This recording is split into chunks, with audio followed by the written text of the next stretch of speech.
Hello everyone, কেমন আছো সবাই? আজকে আমরা সেন্টেন্স বা বাক্য নিয়ে বিস্তারিত শিখব। বাক্য কি, কাকে বলে, কত প্রকার। আরো ফিউচারে আরো ভেঙে ভেঙে শিখব। তো চলো প্রথমেই দেখি সেন্টেন্স বা বাক্য কাকে বলে। সেন্টেন্স বা বাক্য হলো শব্দের গুচ্ছ বা দল যা পূর্ণ অর্থ প্রকাশ করবে এবং সাধারণত সাবজেক্ট আর ভার্ব থাকবে। আই প্লে ফুটবল, আমি ফুটবল খেলি, পূর্ণ অর্থ প্রকাশ করছে, সাবজেক্ট আছে, ভার্ব আছে। হুম তো চলো এক্সাম্পলস অফ সেন্টেন্স গুলো আমরা এই সব থেকেই দেখে নেই। শি ইজ রিডিং এ বুক, সে একটা বই পড়ছে। শি হলো সাবজেক্ট, রিডিং হলো এখানে মূল ভার্ব, আর ইজ সাহায্যকারী verb. The sun rises in the east, the sun হলো সাবজেক্ট, raises হলো verb. they are happy, they হলো সাবজেক্ট আর are হলো তোমার মূল verb. we go to school, we subject, go হলো মূল verb. তো আমরা দেখে নিলাম একটা সেন্টেন্স কিভাবে গঠিত হয়। প্রথমে সাবজেক্ট থাকে, মূল verb থাকে, এরপরে বাকি অংশটা, যেমন এখানে ফুটবল, এখানে বুক, ইন দ্য ইস্ট হ্যাপি, আর এখানে স্কুল। দেখো সেন্টেন্স সাধারণত দুইটা অংশ থাকে, একটা হলো সাবজেক্ট আর হচ্ছে প্রেডিকেট।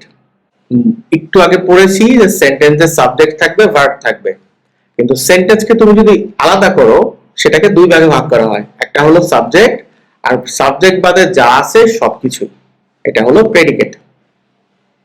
বাংলায় বলে উদ্দেশ্য আর বিধে। তো দেখো শি এরপরে বাকি অংশটা প্রেডিকেট। একটা সেন্টেন্সে সাবজেক্ট আইডেন্টিফাই করো আগে। দেখো দ্য ক্যাট ইজ স্লিপিং, এখানে সাবজেক্ট কোনটা, কারা কারা পড়ো কমেন্টে আমাকে বলো। দ্য ক্যাট এই পুরোটাই হলো সাবজেক্ট। উই স্টাডি ইংলিশ, এটা তো ইজি, উইটা হলো সাবজেক্ট। মাই ব্রাদার, এখানে মাই ব্রাদার হলো সাবজেক্ট, আর বাকি যা আছে ভার্ব থেকে শুরু করে সবকিছু মিলে প্রেডিকেট। তো দেখো কাজ অনুযায়ী সেন্টেন্সকে 5 ভাগে ভাগ করা যায়। অ্যাসার্টিভ, যেটা তথ্য বা বক্তব্য দেয়। বর্ণনামূলক বাক্য, যেমন I am student, you are a doctor. Interrogative, প্রশ্নবোধক বাক্য, হোয়াট ইজ ইউর নেম, কমেন্টে আমাকে লিখে দাও। ইম্পারেটিভ, আদেশ, অনুরোধ বা উপদেশ দিবে, যেমন প্লিজ হেল্প মি, এখানে অনুরোধ করছে। আর আদেশ দিলে কি, ওপেন দ্য ডোর, দরজাটা খোলো। এক্সক্লেমেটরি, আবেগ প্রকাশ করবে, হোয়াট এ বিউটিফুল ফ্লাওয়ার, কি সুন্দর ফুল। এক্সক্লেমেটরি সেন্টেন্সের শেষে সবসময় এক্সক্লেমেশন চিহ্ন থাকবে, আর প্রশ্নবোধক বাক্যের শেষে কোশ্চেন মার্ক, মনে রাখবা। অপটেটিভ সেন্টেন্স, ইচ্ছা, প্রার্থনা, আশীর্বাদ। মে আল্লাহ ব্লেস ইউ, আল্লাহ তোমাকে কি করুক, আশীর্বাদ করুক, মানে তোমার প্রতি দয়া দেখা। দেখো অ্যাসার্টিভ সেন্টেন্সকে আবার দুই ভাগে ভাগ করতে পারবা।